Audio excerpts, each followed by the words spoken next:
Hello everyone, I am Dr. Ranjit Pawar. Welcome you in this new video on the topic of DBMS architectures. A database management system is not always directly available for users and applications to access and store data in it. Database management system can be centralized, decentralized, or hierarchical depending upon its architecture. The architecture of a DBMS depends on the computer system on which it runs. For example, in a client-server DBMS architecture, the database system at a server machine can run several requests made by the client machine. In the previous videos, we learned basics of DBMS, levels of data abstraction, and data independence. In this video, we will see the DBMS architecture. Database management system architecture will help us to understand the component of DBMS system and the relation among them. The learning outcome is to understand the concept of database architectures. At the end of this video, you will be able to learn the single tier, two tier, and three tier database architectures and their benefits. There are three types of DBMS architecture: single tier architecture, two tier architecture, and three tier architecture.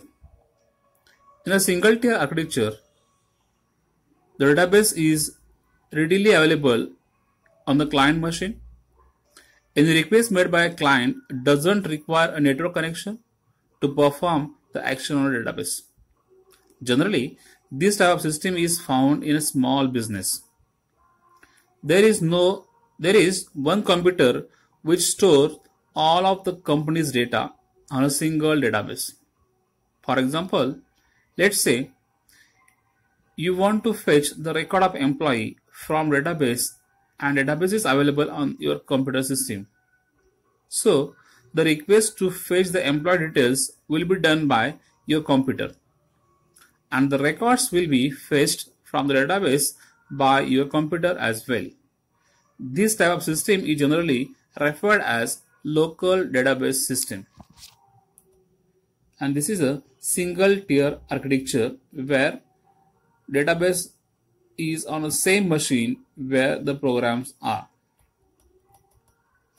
Then what are the advantages of that single tier architecture? The first is fast for single user because a communication with the another system is not necessary. And second one, the cost of deployment is less. Then there are also some disadvantages. The first is it is completely unscalable. Only one user can access the system at a given time via the local client. Second one, that is, do not support remote or distributed access for data in database. Third one, the cost of central mainframe is very high. The second one is two-tier architecture. In two-tier architecture, the database system is present at the server machine and the DBMS application is present at the client machine. These two machines are connected with each other through a reliable network as shown in the figure.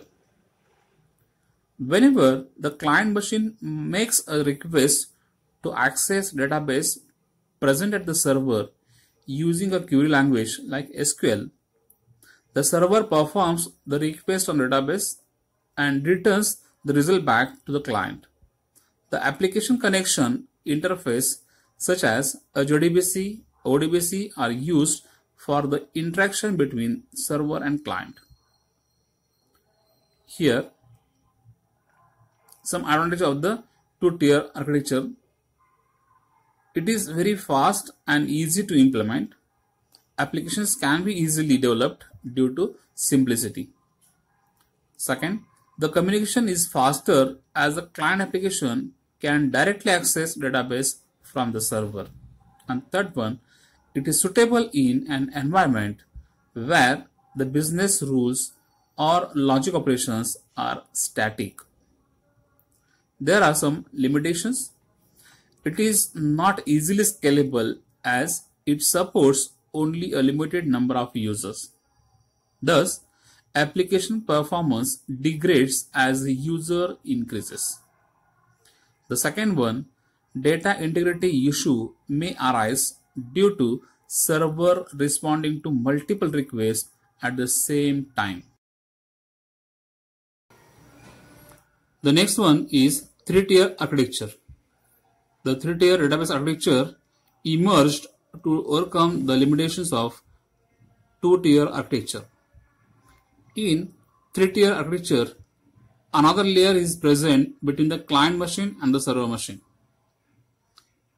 In this architecture, the client application doesn't communicate directly with the database system present at the server machine. Rather, the client application communicates with application server, and the application server internally communicates with the database system present at the server. The application layer is a middle layer between client and server machine, and users on the client machine doesn't know where database server is located. Hence, due to presence of middle layer, this architecture provides more security to database at the server machine. There are advantages with the three-tier architectures. The first one, it scales horizontally well due to distributed deployment of application servers. For instance, when there are more web requests, the presentation layer can load balanced among the existing servers. It has better reusability of various components as a result of separation of concerns. The third one, data integrity is improved due to the existence of middleware between the client and server. Fourth one, the maintenance is simplified because each layer is treated as an independent entity. The fourth one, the performance is improved due to minimized network utilization as a result of caching requests at the presentation layer. There are some drawbacks also.